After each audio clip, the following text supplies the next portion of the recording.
I was a practicing clinician working in a home health agency model. I wasn't allowed to dose my patients as per best practice guidelines. So I said, there's gotta be a way to do this better. My grandmother and my grandfather, I started seeing them going in and out of long-term care. It started personal, seeing the sick side of 80, and now it's been exciting to be part of FOX. Light bulb moment. Like, that's a complete game changer. You can see what we can do as a practice and as treating clinicians to really make 80, 85 look so much different than it did back that long ago. And boil it down into one saying, it's quite simply this. It's be stronger, live better longer. Welcome to FOX Rehabilitation's Live Better Longer podcast, the podcast dedicated to clinicians who work with older adults. My name is Jim Shear, and today my co-host is FOX occupational therapist Lanie Hefferly. Lanie, welcome to the podcast.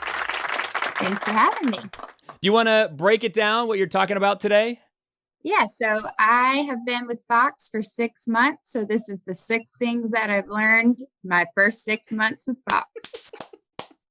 So prior to us recording the podcast, we were talking about how many things we should have on your list. We're like 10, 11.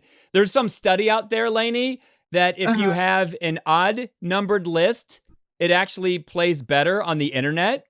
I guess it's some type of mental thing. So we were going back and forth, and you said, how about six things you learned during your first 6 months with FOX? And I thought, oh my gosh, it's perfect.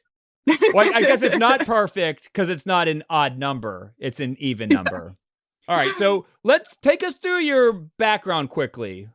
Before you were with FOX, maybe even like talk about your education, because as you know, 'tis the season. A lot of those clinicians getting out of school, preparing for their boards, looking for their first job in the field. So what's Lanie's story? Yeah, so I went to Lenoir-Rhyne University in Hickory, North Carolina. I graduated in 2019. I am one of the few lucky that got to work about 4 months before the world changed. Yeah, no, you're right. You're right. I got a few short months there of normalcy. Not only that, but you graduated from school prior to the lockdown and the quarantine. Yes. And so actually I did my level 2 field work in DC, a huge research hospital. It was amazing. And that's why I decided to go into inpatient rehab. So I worked at an inpatient rehab in Asheville, North Carolina for 2 years. And then moved on down here to Greenville to join FOX. All right. You happy? Oh, I was questioning everything. Like, the pandemic is a big part of that. I was like, did I choose the wrong career path? Like, this is just not working out for me. I had heard about FOX actually through a guy I had worked with previous to going to school. He worked at FOX as an OT as well. And so FOX was always on my radar, but I didn't think that I could do it straight out of school. I had this mindset where I have to go into inpatient, get my skill set up before I go over that way. So it was always on my radar. And that's why I'm here to do the podcast, because it's just not true. I've learned so much being here. Yeah. Well, that's good. Yeah, the podcast is titled 6 Things You Learned During Your First 6 Months with FOX. And I guess if it's coming out of your mouth, it's 6 things I learned during my first 6 months with FOX. Not me, you. Go ahead, Lanie. Yeah. Okay. So the first thing is FOX is all about abolishing ageism, which I love, and had no idea that I was being ageist prior to joining FOX. Oh, so I'm going to stop you right there. How were you ageist? I am like, I've always been a geriatric person. I'm not one of those OTs that they say like 90% of OTs that go into OT school come in wanting pediatrics, and then 50% will switch over when they find out. You always wanted to work with the older adult population? Always. Can I even stop you again? Why is that? So my Nana is my favorite person in the world. I hope my mom's not listening. I think she would understand. Yeah. And so my Nana is like an OT's dream. She has so many hobbies. Like she paints, she quilts, she sews, she gardens, she deep cleans her house.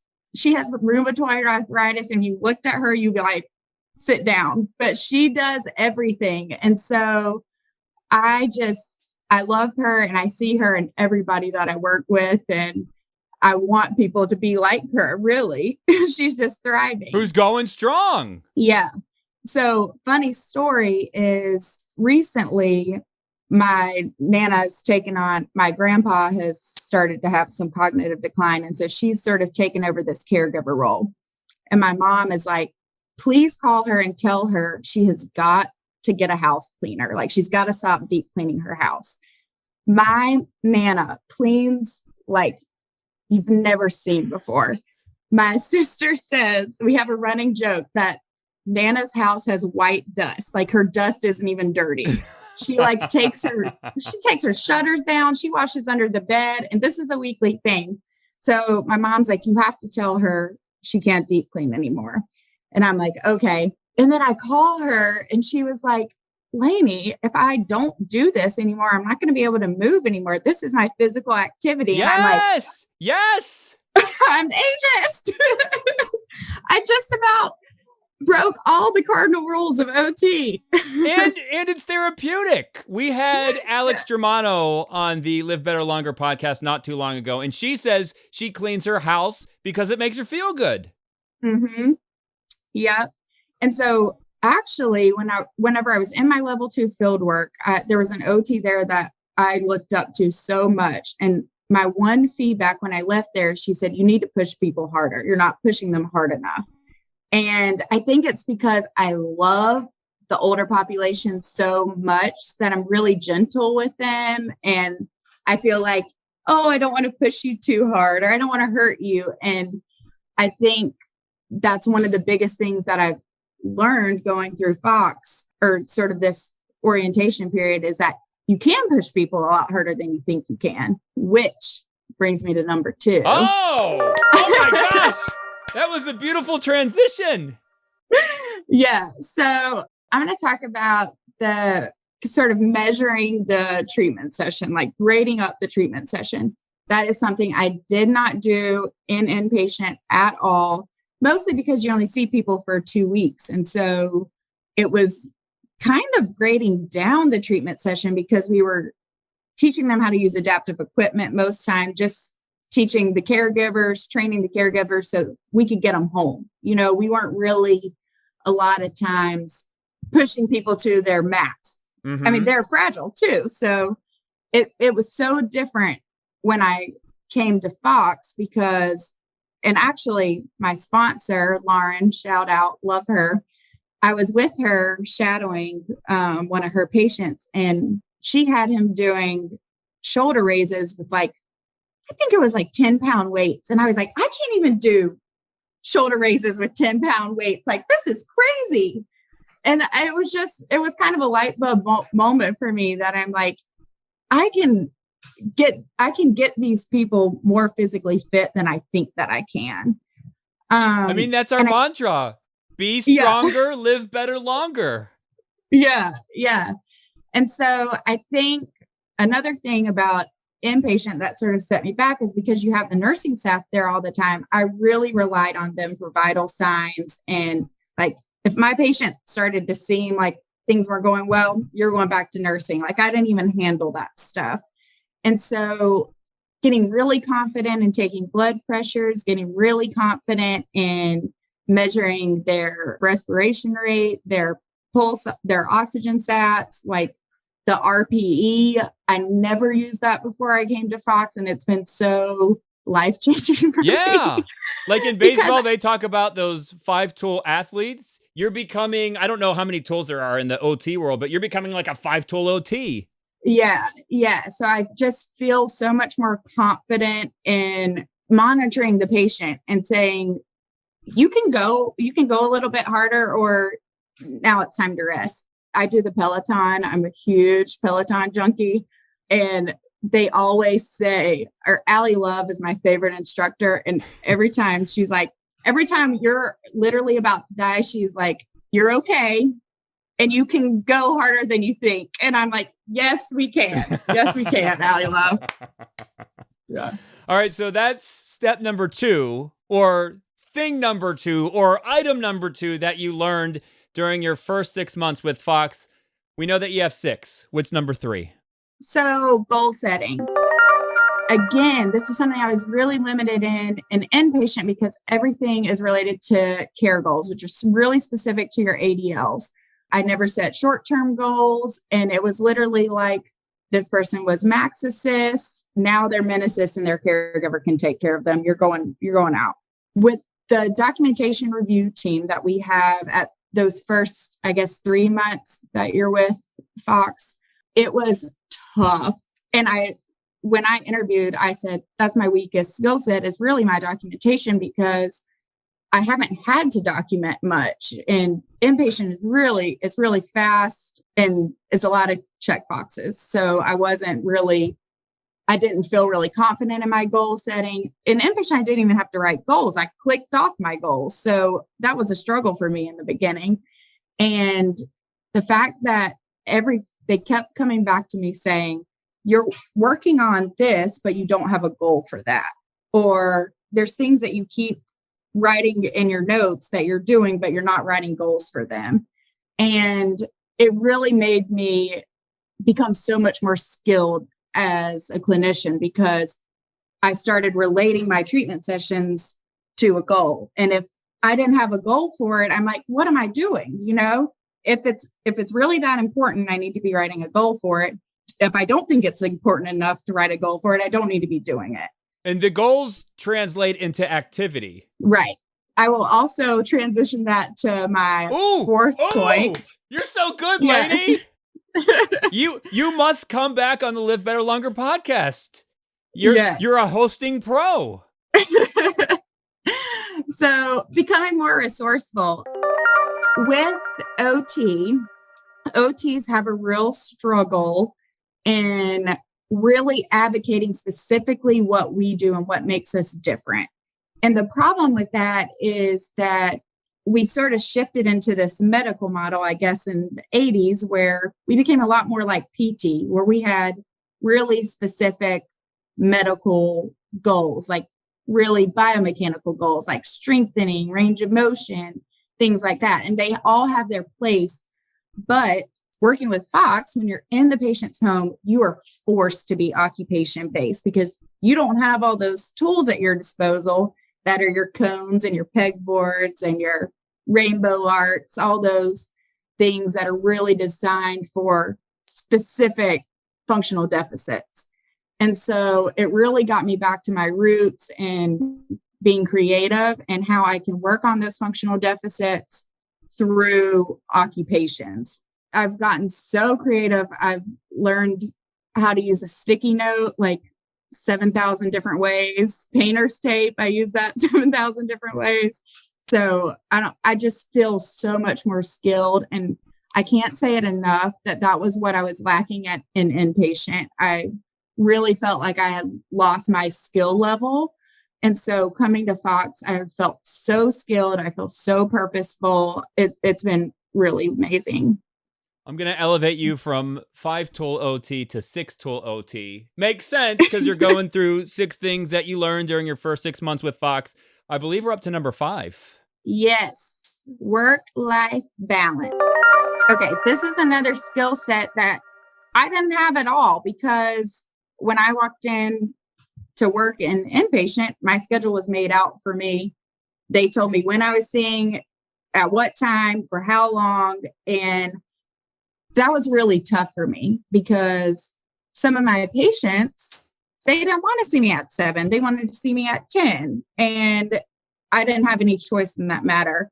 And so becoming more autonomous has been amazing for me, like my mental health, but also like back to that like skill level, like I'm able to listen to the patients and get to know the patients and know when they work best. Sometimes specifically with patients that have Parkinson's, I see them at all different times during the week. So I can get a really big picture of how they're performing throughout the day and what's going on when they're taking their medication and when the medication's tapering off. And the other thing is just like, when do I work best? Like being able to make my schedule around when I work best and like when I want to work out or when I like to eat lunch, has made a huge impact on my mental health.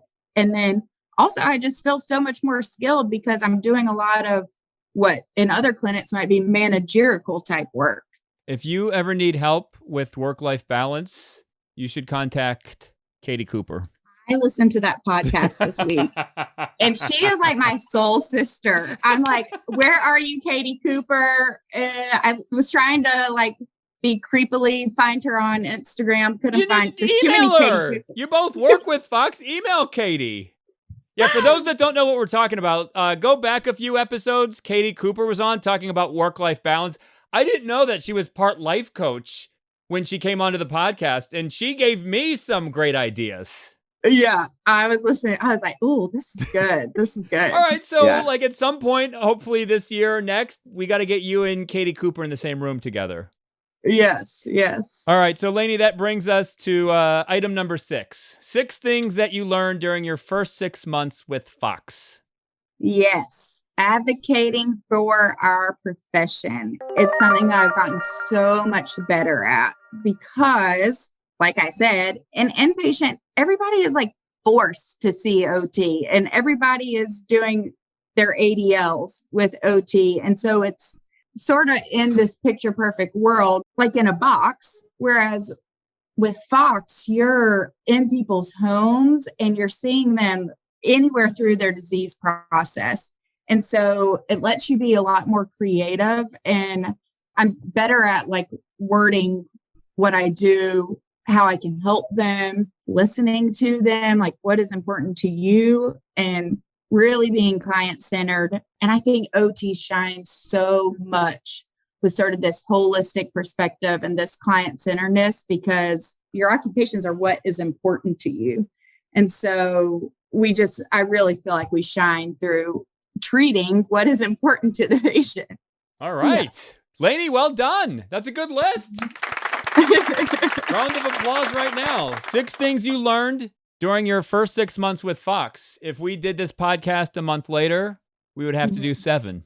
I know. When I was in OT school at the end of the year, they give away 3 awards, and I don't even remember what the other 2 are, but one of them is the Lifelong Learner Award, and that is me. I got the Lifelong Learner Award, and I just feel like Fox is and it's really why I sought out Fox because of sort of the professional development, the training that you get when you're coming in. It was just, I've learned a lot. Well, Lanie, I'm glad you're here. We're going to take a quick break. And when we come back, I'm going to throw something at you that I hope you can handle. Okay. So if anyone's interested in that, that is all coming up next right here on the Live Better Longer podcast.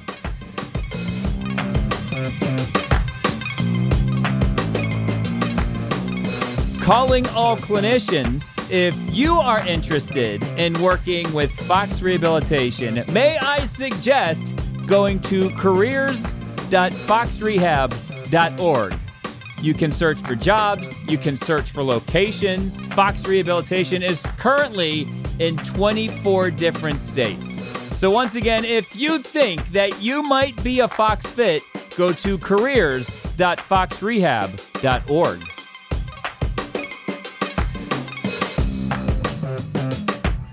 All right, we are back on Fox Rehabilitation's Live Better Longer podcast. I am chatting with Fox OT, Lanie Hefferly, who took us through her 6 things she learned during her first 6 months with Fox. All right, so Lanie, it's that time of year, students getting out of school, getting ready for the boards, thinking about their first job. That wouldn't happen right until the end of the year. OT schools are different. Oh. So I actually graduated in May and then had a 3-month or had like another 12-week rotation. And so I wasn't totally done taking my boards until August. And then you start looking for your first job when? Like around that time, like September-ish in the fall? August, September. Mm-hmm. All right. Some people are done in May, I think. It depends on where their field works are. So they're done in May? Yeah, some people but not are. Not with their boards though, right? I mean, everybody takes them. I mean, some people could take them right after. All right. You know what? For the sake of what we're talking about, it doesn't even matter. Right now, we're just worrying about clinicians graduating from school. So let's pretend I own a university and I want you to give a quick speech. It's a commencement speech, right? Gosh. Yeah, I want you to give the commencement speech. Maybe it'll go viral and it'll be shared on YouTube and they'll play that dramatic music behind it. So you're speaking to the class of 2022. All of these OTs ready to embark on their future. You get up to the podium. What do you say? And it doesn't have to be long because sometimes those commencement speeches go on for like 45 minutes. Well, I have two important things to say, and it's stick to your roots, really stick to occupation, let it guide everything that you do, and then also never stop learning. That was great. You would get an enthusiastic standing ovation for that because everyone sits through those long speeches. They're like, wow, like that was short, pithy, and I'm going to remember everything. Lanie, well done. Yeah. All right. So listen, you're going to have to come back. Ooh, you know what? Maybe I'll have you and Katie Cooper on an episode of the FOX Rehabilitation Live Better Longer podcast. 2 OTs are always better than 1. So Lanie, thank you for the time today. Enjoy the warm weather months coming up. All right. Can't wait. Yeah. So for Lanie Hefferly, my name is Jim Shear, and we will see yins later.